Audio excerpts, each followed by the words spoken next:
Right, so I'm going to hand you over in a minute to Alistair Dibbs, who is the executive sous chef of Harrods. And he's actually joined with... Fred. Fred, who is? I love that. Fred. Fred, who is? I am the head chef in the production for Harrods. There you are. So you got the best team here, haven't you? But before we start, I'll give you a bit on Alistair. Alistair started his culinary career at Southfields College, Leicestershire. After winning Student of the Year award, he gained a 4-month work experience placement at the 1-star Michelin restaurant. You may as well tell them. De la Prague in Hotel de la Prague, yeah. Go on, tell them what you've done. Go on, it's easier. Go on. So after that, I came back to Leicester for a while, did a year in a local restaurant, and I went up to a restaurant called Fisher's up in Baslow in the Peak District, a lovely part of the world. And they've got a Michelin star. They've had a Michelin star for years and years, and I learned all about meat cookery and great produce and using game, and that was a real eye-opener for me, so that's really, really good. Came back to London, worked at Pied à Terre, which had 2 stars at the time. It's a really, really good restaurant. Very, very exacting standards. The chef's called Shane Osborne. Then after that, I went to open my own business, which was in Stoke Newington in London, so a modern British brasserie. Had that for 5 years, and then I went to work with Simon Boyle at Brigade in Tooley Street, which is a little bit like Jamie Oliver concept, which is a really, really great place to work. And then I came to Harrods about three and a half years ago as head chef originally, and I went to executive chef. So we run the production kitchen, so we're doing all the prep for all the restaurants, all the food halls, and we do a lot of research and development, so we're involved with a lot of the project around the business. So it's a really, really busy kitchen that we work in. Fantastic. Deserves a round of applause, doesn't it? I haven't done anything yet. Well, you're going to be cooking in a minute. Before we start, obviously I've got to say a big thank you to Fruits from Chile, who is here, over there. Hi, how are you doing? Are you all right? Supplying and sponsoring today with various fruits. On your tables, before we start cooking, you will see that you have this product catalogue.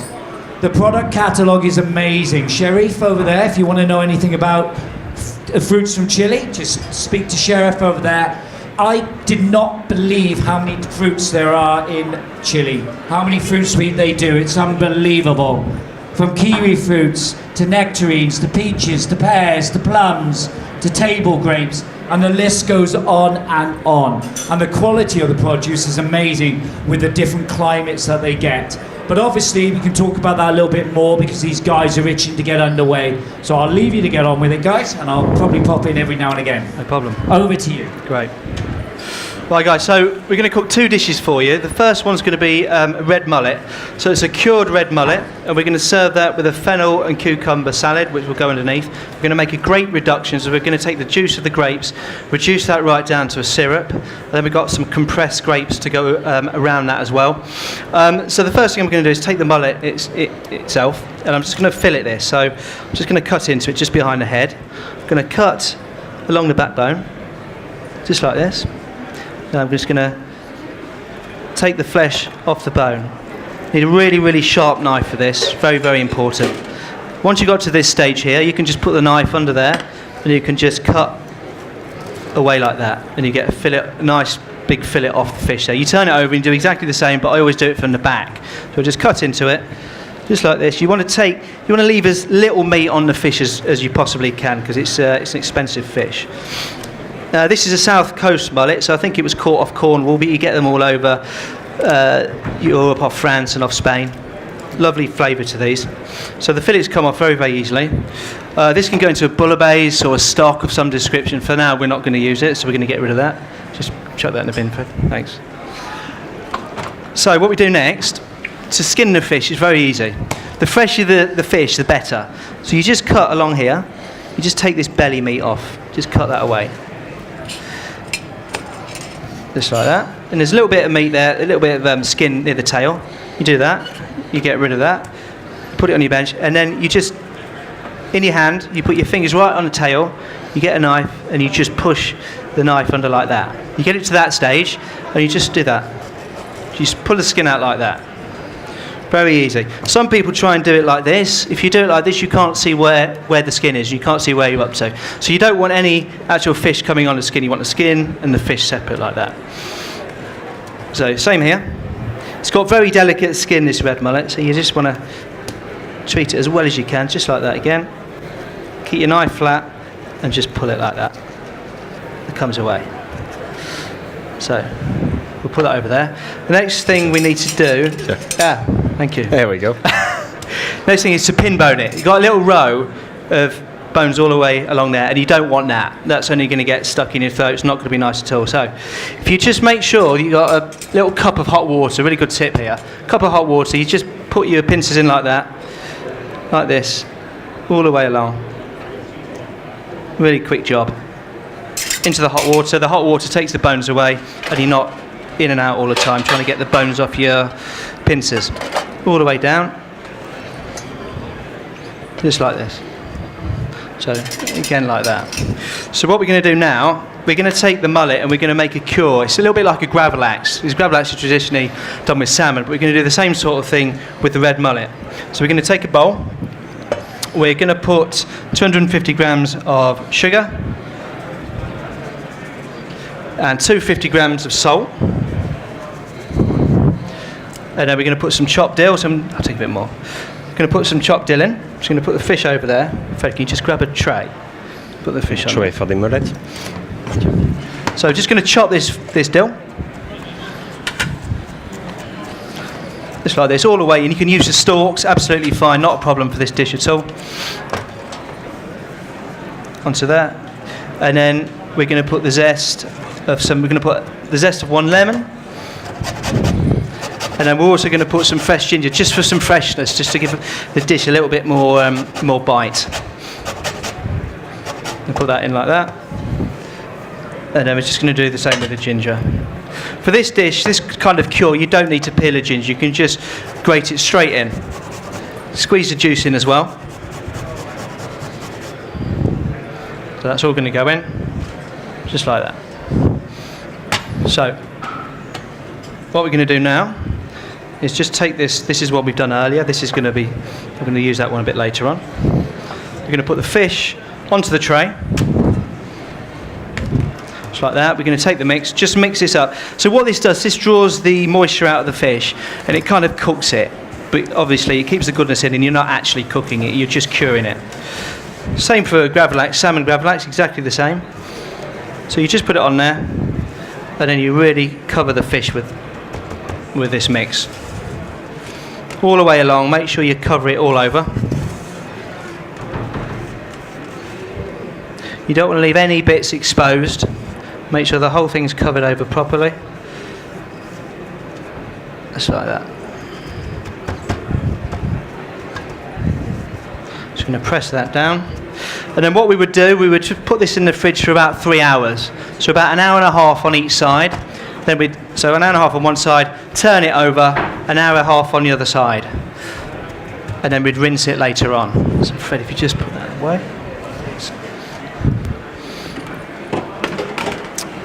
I'm just going to turn the board over, just chop that up. Thanks.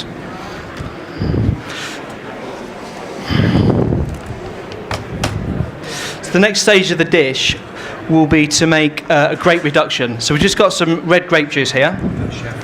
Thanks very much. So we've got some red grape juice here.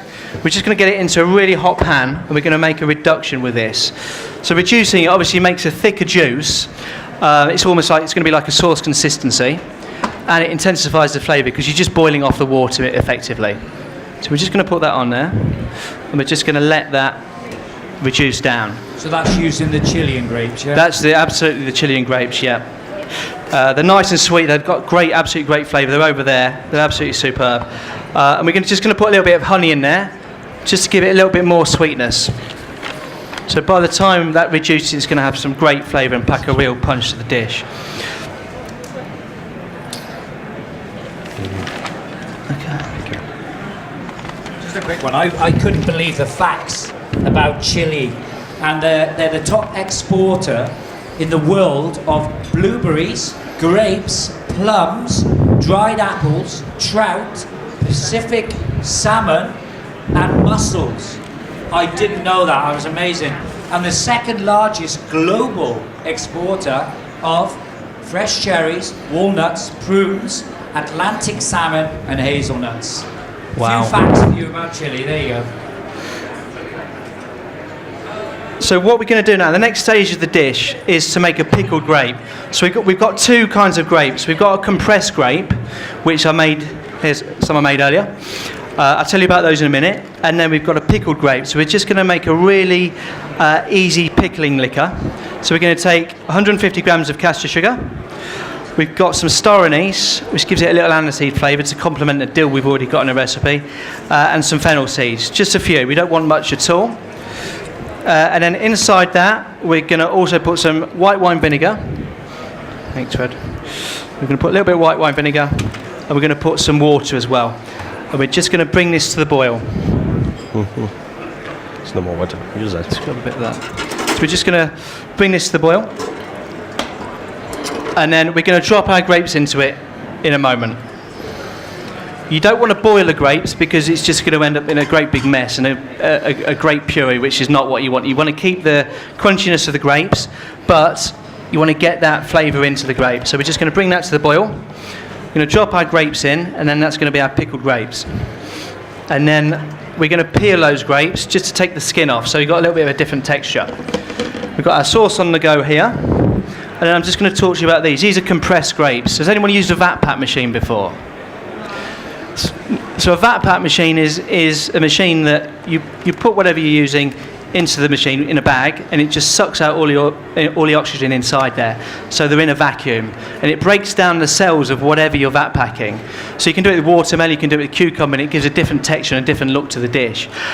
With these, we've put some grape juice, and what else did we put in it, Fred, with this one? There's some grape juice, there's some lemon juice, and there's a bit of cayenne pepper to give a bit of a So heat. a little bit of cayenne pepper. It's a great way of getting the flavour of whatever's in the bag into the actual grape, and it breaks down the cells of the grape, so they take on a different appearance, a slightly different appearance.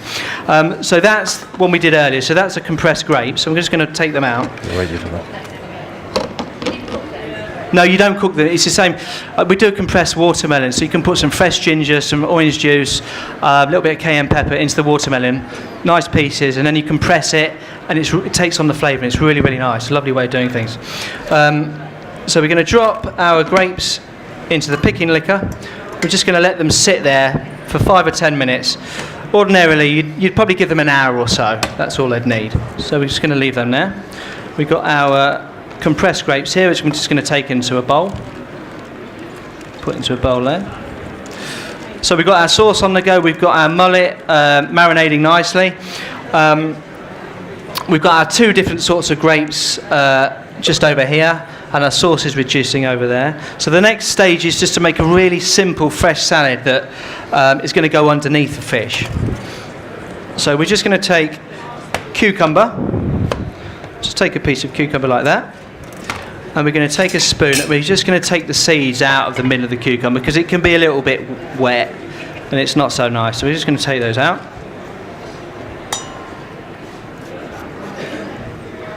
Just like this. And then we're going to take a head of fennel. We'll take the ends off. And then I'm just going to use the mandolin. Just be very careful when you do this, because obviously you can take the ends of your fingers off very, very easily. We are going to just mandolin these vegetables just down. Underneath. That one. Nice and thin. And we're going to dress them with olive oil and lemon juice, very, very simply.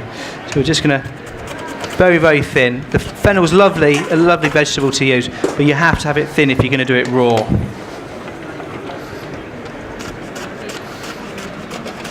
So these two dishes are a couple of dishes that we've been developing for the Georgian restaurant at Harrods. So they've been in the making for a couple of weeks now. So when we do our next menu change, these will be going onto the new menu. Nice summer dishes. So that will go into there. And then we'll take the cucumber and just do it into long pieces there. Just watch your fingers again. Just like that. So Fred, if you could just dress that with some fresh lemon juice, some olive oil, be fantastic. Then we're just going to put a little bit of dill in this as well, just to give it a bit of freshness. There. So we've got our sauce reducing now. Just Gonna move that out of the way. And all the elements of the dish are now coming together. So I'm just going to put this into a smaller pan just to reduce it nice and quickly. Obviously, when you're reducing something, the bigger the pan, the better, because there's more surface area and more. It's easier for the water to evaporate. So I'm just going to really reduce that down nice and hard.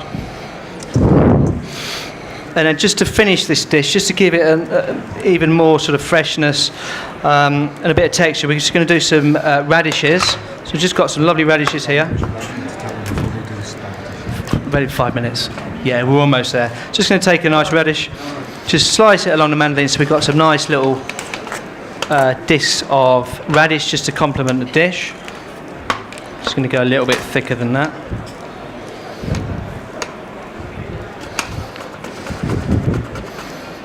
So we just put them to the side. Has anyone got any questions at this stage about the dish? Does everyone kind of follow it? Making sense? Good. So yeah, I mean, salmon's perfect. Trout's really good as well. Mackerel you can cure. You can cure most fish to varying degrees of success, but something quite oily is nice. Sorry? Yeah, the bigger the fish, the longer it takes. So a side of salmon you'd probably do a day. You do 12 hours on one side and 12 hours on the other.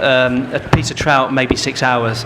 A small piece of fish, like a sardine, half an hour you could do it in. Yeah.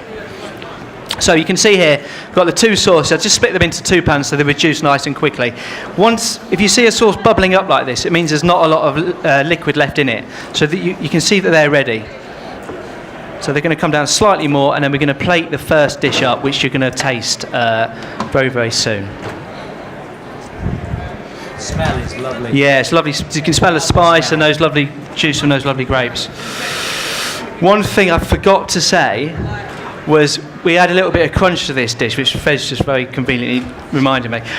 When we take the skin off the fish, we put it into the oven and we brush it with oil and salt, and we cook it for about 15 minutes on quite a low temperature, and you end up with little crisps like this, which I forgot to do.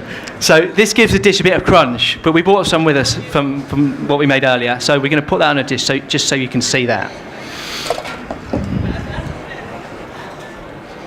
So now to plating the dish up. Do you know where our plates are? You've got the plates. Okay. So we get the plate out, and we're going to take the fish that. Have you got the? You keep it on the side. Yeah.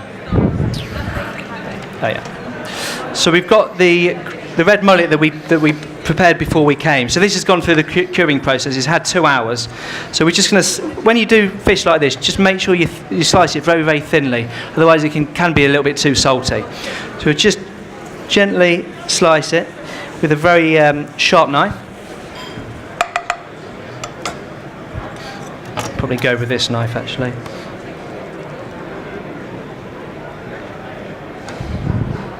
Just take off the ends, just because they can get a little bit over-cured and a little bit salty. So just into nice pieces like this. Just cutting across. Don't want too much per person for a starter, maybe 5 or 6 nice slices like this.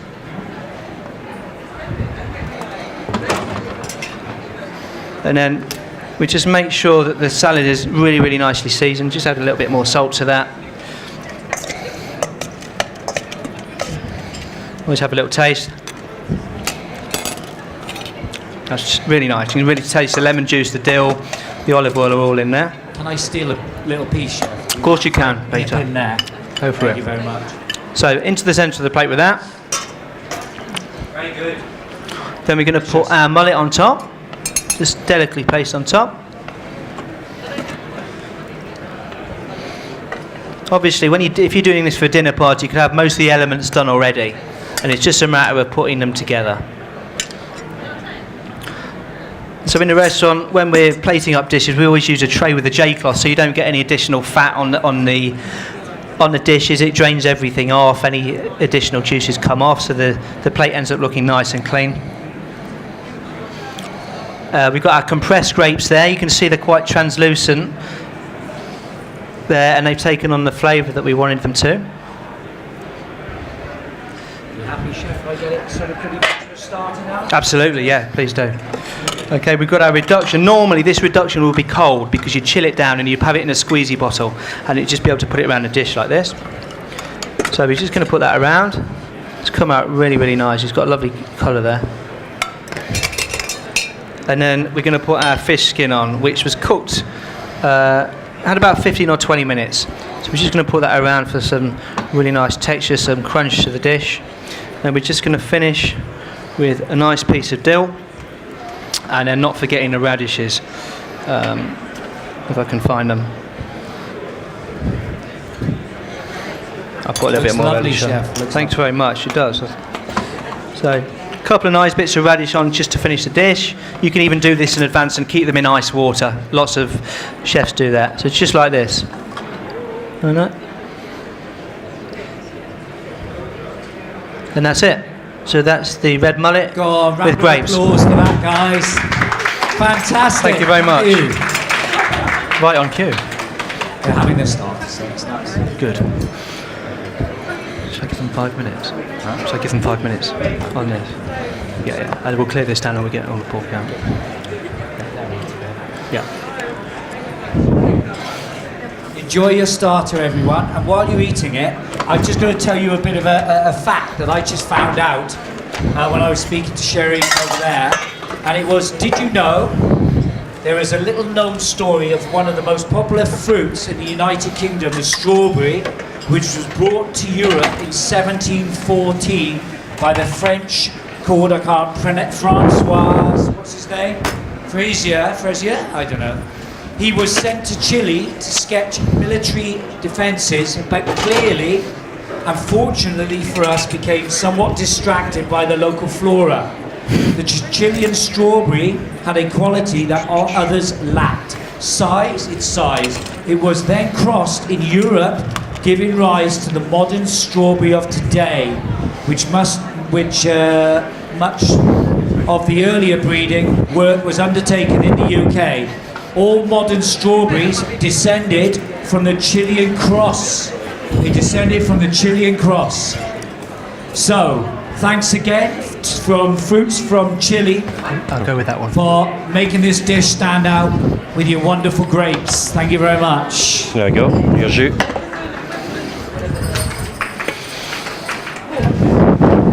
Off you go. Okay, guys, this is one of my favourite dishes that we're working on at Harrods at the moment. It's pork belly, which is a bit of a winter meat, but we've tried to make it much more summery. So we've got pork belly, we've got rhubarb, we've got the lovely Chilean apples, we've got cauliflower, and then we've also, with the pork, we've done a couple of other extra things with it. We've brined it, and then we've roasted it, and we've taken the skin off the top, and we've made a really nice pork scratching. So I'm going to show you in a minute just how to take the bone out of the pork and to take the skin off. So with the scratching, what we've done, we've taken the skin off, we've blanched it for 2 hours in water just to get it really, really soft, and we've taken all the fat off the back. Then we put it in a dehydrator to take all the moisture out, and it comes out like this. So the aim is at the end of the demo, when we do put the dish together, we take a piece, we break this into pieces, we put it into the fryer, and it should come up like a prawn cracker. Fingers crossed that happens, that's the idea. So just back to the pork. Obviously you've got the rib bones running along the pork there, so for this dish it's really important that we take the skin and take the bone off it. So you just start in the corner here. It's a very simple process. A lot of people are kind of scared off by doing this sort of thing, but it is a very simple process, and you can just bring them all out in one go rather than having to take the bones off. You just cut around the bones like this. Obviously it's like doing the fish that we did earlier. You want to take off just the bone. Obviously there'll be a little bit of meat in between each of the ribs, but in essence you just want to take as little meat as you possibly can off the pork. But it's a great cut of meat to cook with belly pork. It's very, very versatile. It can be roasted, it can be rolled, can be slow braised. There's loads and loads of applications you can use it for. It's great in sausage meat for sausage rolls, all sorts of things. So you just take this off like this. Very simple process. Just making sure that my knife is right against the ribs. Just like this all the way along. And it's a reasonable price, isn't it, belly It pork? is, yeah. It's about, you only pay about £3 a kilo for this. So, you know, sometimes when I get back from work on a Sunday, we'll do a belly pork for the family, and it's a great piece of meat because it's hard to overcook it. It keeps its juiciness really, really well. So the bone's off like that. So what we do, we've got a sauce that we prepared at work this morning. So this is a sauce made from the bones of the pork. So you take the bones, you chop them up, you roast them, you really caramelise them. You add a little bit of calvados, a little bit of apple juice, some apples, some mirepoix, and mirepoix is chopped onions, chopped carrots, chopped celery, and you just caramelise all of that. Then you put a chicken stock on top of that, and you just cook it for about 6 hours on a very slow simmer. You pass it through a sieve and then you just reduce it down, and you're left with a meat juice like this, so it's full of the pork flavour. So the idea with pork, one of the the unique things about pork is you can use everything on the pork, from the trotter to the snout to the tail, the whole lot. So just to take this off, we don't need the whole thing.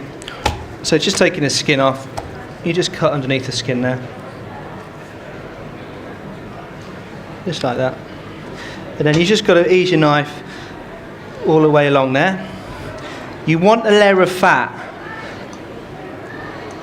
on the meat, so you just keep your knife pointing upwards. It does take a little bit of practice to do this, but you just keep your knife pointing upwards, but really try not to cut through the skin. Very, very important. And I'm almost there. So that's how you do it. So you got your belly pork, and then you got your skin. So that goes for the crackling. That's a really important part of the dish. That comes back in at the end. So in Blue Peter style, here's one that we prepared earlier. So we've got 2 additional stages of this dish. So the next stage for this dish is to brine it. So you put it in water, sugar and salt. So you cover it in water, probably 2 litres of water, 250 grams of salt and about 200 grams of sugar. It just brings out the sweetness and the saltiness of the meat, and it stops it from drying out, because by the time you cook it for 2 or 3 hours in the oven, it can really dry out. So you do that, you brine it, you bring your brine to the boil, you put your meat in and you leave it for a day. The next day you rinse it off, then you put it in the oven and you cook it for about 2 hours. But a really good tip with belly pork is to cook it on a tray over a tray of water. So on a rack over a tray of water. And that water will stop it from drying out. And if you want to make crackling, you don't take the skin off. You leave the skin on, but you cook it over a tray of water with a rack for 2 hours. Salt and oil on the top, and you'll get the most amazing crackling. So that's after it's been cooked for 2 hours. So what we do next, we're just going to put the pork to one side. Fred, can you just grab another board, please? Just going to put just turn it again. We're going to put the pork to one side. So on this dish, there's quite a few elements. So we're just going to go through them quite quickly.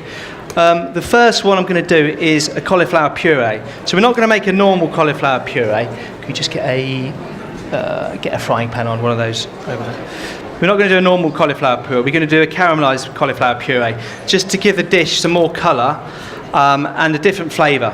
And we're going to caramelise the cauliflower with some cumin.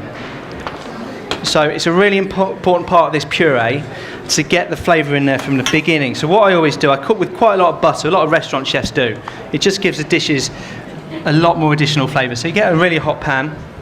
If you want to caramelise something, people often make the mistake of starting it off in a cold pan. You've got to have a hot pan, otherwise you'll never caramelise it. It'll just stew. So you take your cauliflower, cut it fairly small. Doesn't have to be particularly accurate. You can just break it down. And then we're just going to put it in there. We're going to just caramelise that off. We're also going to use a little bit of cumin, which I've got somewhere. Add some cumin. We're going to put some cumin in there. Cumin goes really well with cauliflower, and it goes really well with the pork. So that's going to be the puree that sits under the... It's what's like you on your hand there. The one right in front. To me, leave me. No. This one? Yeah. Salt. Nearly. So we're just going to caramelise that. So you can do, instead of just using only butter, use a little bit of oil, which helps just to regulate the temperature a little bit. So we're just going to let that cook like that. Then the next part of our dish is we're going to make another pickling liquor. You got a pen? We're going to make a pickling liquor this time for the apples. So we're using the Chilean apples for this dish. So we're going to take we're going to take some salt, a little bit of sugar. We've got some coriander seed. We've got caraway. We're trying to keep the flavours the same as what are in the pork. So we've got a little bit of star anise, some caraway seeds, Take 10 minutes. and then we're going to put some water in as well. That and do it well. So let's He's gonna take another Fred, can you just put some water in 15. there? Sorry? He's put some water in there. So we've got the chili and apples. And what we're going to do, we've got a Parisienne scoop. So we're just going to make small balls out of these. It's got a lovely red skin, so they're going to... I don't know if you've seen the recipe already, but there's a recipe on a recipe card somewhere, and you can really see the red skin of the apple, I think. So we're just going to take those off like that. I'll tell him 10 minutes before. 10 minutes. Thanks. That's it. So if we just move that off for the moment. So we're just going to move the cauliflower pan off there. We're going to bring the pickling liquor again. We're just going to bring that to the boil. Again, we don't want to cook the apple too much. We just want to bring it up, bring the liquor up. We want to get the pickle flavour into the apple so it's not too sweet. So we're going to take those like that and put those to the side. And then as soon as this comes to the boil, we're just going to drop these apples inside it. Can I try your apple? Because it's the... Got to try it, don't you? Oh yeah, absolutely. See how nice this apple is. They are absolutely delicious, these apples. So, again, we're just going to move that off the stove. We're going to leave that there just to infuse. It's nice to put a lid on it. And then, Fred, if you can grab the apple juice. The next thing we're going to... I quite like combining fruit and meat together at the same time. So we've got some rhubarb. We normally use Yorkshire force rhubarb for this dish, but it's not around at the moment, so we've just got some normal rhubarb. So we're just going to take small pieces, like this, and we're really gently going to poach it. The secret to pairing fruit with meat is not to overcook the fruit, because it just turns to mush and it hasn't got the texture. So we're just going to very, very gently bring this up to the boil. We're using apple juice here, and apple goes really, really well with pork, so we're trying to keep the flavours all similar. Just going to bring this to the boil. We're going to put a little bit of honey in here again, just a touch. And then just to give the rhubarb a little bit of colour, we're going to add some crushed blueberries. A tip which was given to me by my pastry chef colleague Alistair over there. First time for everything. Okay, so we're just going to let that gently infuse. So just going back to the pork.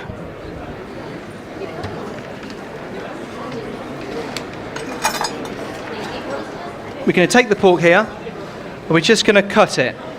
Got that ruler. So we want a really nice, accurate cut on the pork, because we want the dish to look really neat and tidy, and not be untidy. So I'm going to allow about 100 grams of pork per person, because it's only a small main course. So I'm just going to take the ends off, just like this. Going to get it as neat as we can. Trim that right down. Then on the bottom of the pork, sometimes it can dry out a little bit when it's been cooked for such a long time, so just trim that off nice and evenly. All these trimmings, if you're going to be as accurate, if you're doing this dish at home, you're going to be very, very accurate. All these trimmings can be used for something else. They can go into a sausage roll or a stew, something like that. So this has just come to the boil now, and you can see that colour's just coming through from the blueberries. So we're going to just take that to the boil, just take that off, because we don't want to cook this rhubarb anymore. So as we're going along, we just make sure that we taste everything and we know that everything's going to have the right amount of sweetness and acidity. So again, we're just going to pull these off.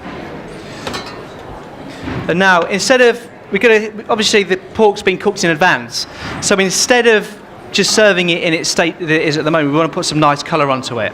So the best way to do that is nice hot pan, a little bit of butter and oil. Butter for flavour, oil just to stop the butter burning, really. A little bit of oil in there. No more seasoning, because it's been brined, it's got enough sweetness, it's got enough saltiness, we know that's going to work. So, we just put the pork in and we just brown it all over. So we're just going to brown the outside, then we're going to brown the top, and then we're going to make a little bit of glaze with honey. So we've got some honey here.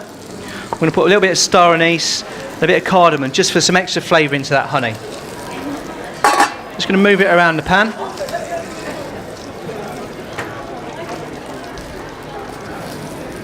So a little bit of colour on the outside. Going to do the other side as well. Just like this. And then Fred over here is just heating up the oil. So our oil's on 140 degrees at the moment. We wanted to get it to about 150, 160 degrees. So when we put the crackling, it's going to puff right up. Any more than that and it's going to burn. We just want to get that just right. What's that? Yeah, I'm going to use this one. No, I'm just going to go with this one, the one we've done. So we started the cauliflower puree, the caramelised cauliflower puree.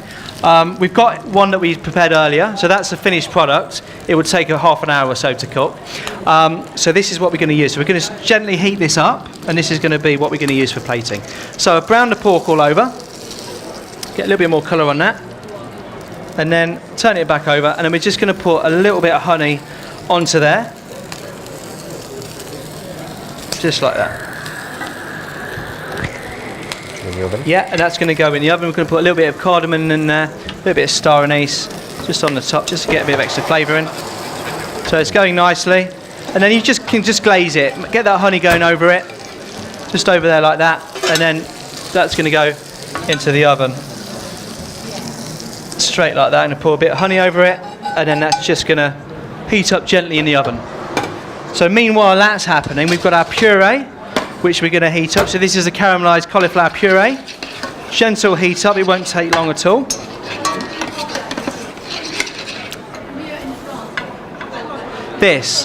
All these elements you can do in advance. So this you could do up to 2 days in advance. It would hold absolutely perfectly. The sauce freezes really well, so you can do a big batch of it at home and then just freeze it in little blocks. The only things you want to do right before you serve is just the pickling. So poaching the rhubarb, picking the apples, you just want to do that before you serve the dish. I mean, you can even prepare the pork and then freeze it in advance if you really want to. There's no harm in that at all. So that just heats up really, really nicely. And then we're just going to start the crackling. What are we on now? Should be just alright. Okay, do you want to drop a little bit in, Fred, and see what it does? Okay, so we're going to drop the crackling into the water now, into the oil. Hopefully this will puff up and cook really, really nicely. Bit too low. And now we're just going to start assembling the dish, the final dish.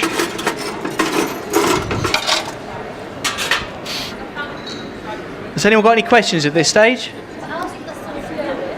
The sauce? Yeah. Well, just going back to the pork, the ribs themselves, you can use them as spare ribs. So you can cook them in the oven with a barbecue sauce and they're absolutely delicious. But the sauce, the sauce could go with, with a Sunday roast. You could do it with a pork casserole. There's loads and loads of uses for it. You could just change the meat bones and do it, a turkey gravy or a beef gravy. It works really, really well. Okay, so just grab a couple of big bits. So yeah. Just checking, we're good to go. Yeah. Okay, so we're gonna plate the dish up now. So we're going to take all the elements and we're just going to put them on a cloth just to drain everything off so they're nice and clean. Okay, so I've got the apple there. We've got our plate ready over here. It's here. And then we've got our rhubarb, so it's just nice and warm still, just gently poached. If I let them slowly start, more or less bringing it. Yes, please, we're plating it. Bring it over. So first thing we put on the plate is the caramelised cauliflower puree. So you can see as we caramelise it in advance, it's got that lovely colour. It hasn't got a white colour, it's sort of a beigey gold colour. So that's just going to go into the middle of the plate. Just push that down a little bit. And then we've got our apple to go around. This is the Chilean apple. So we use 5 pieces of that. When you're plating up, it's nice to use odd numbers of things. They always look better on a plate. Okay. Thank you again to Fruits from Chile for sponsoring this demonstration, the final masterclass demonstration. Guys, as you can see, the pork skins come right up, so it's really come up well. It's like a huge prawn cracker, which is going to taste absolutely delicious on the dish. We've got some pea shoots, which are a really, really nice garnish. We're going to go back into the oven and grab our pork out, which has just got a lovely colour on it. We've got a piece of star anise there, which we're just going to take off, because obviously you can't eat that.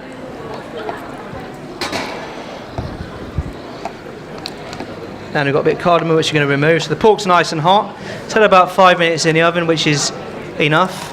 And then we've got our meat sauce over here, which is nicely reduced, so it's not going to spread all over the plate. The idea is that it just stays, just goes nicely on the plate like this. It's got a nice consistency. That just goes around like that. And just for a little bit of colour, you can add a little bit of olive oil, which we have somewhere. Just going to add that on, just to break up the look of the plate a little bit. And then the final touch is just to put this lovely pork crackling on, which we're just going to finish with a bit of extra salt. And that will just finish the dish off like that. And that's it. Fantastic, chef. Big round of applause. Whoa. Thank you very much. Has anyone got any questions? Yeah. Yeah. Or you could put it in a really low oven, the bottom of a really, really low oven, or on top of a hob. You know, just somewhere where it's really going to dry out. It's the same, it doesn't matter, it's the same thing. But you have to really dry them out to get them to look like that.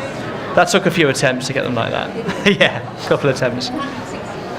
Sorry? 160 degrees, but just be careful because it is a hot, you know, it's very, very hot. Any other questions, guys?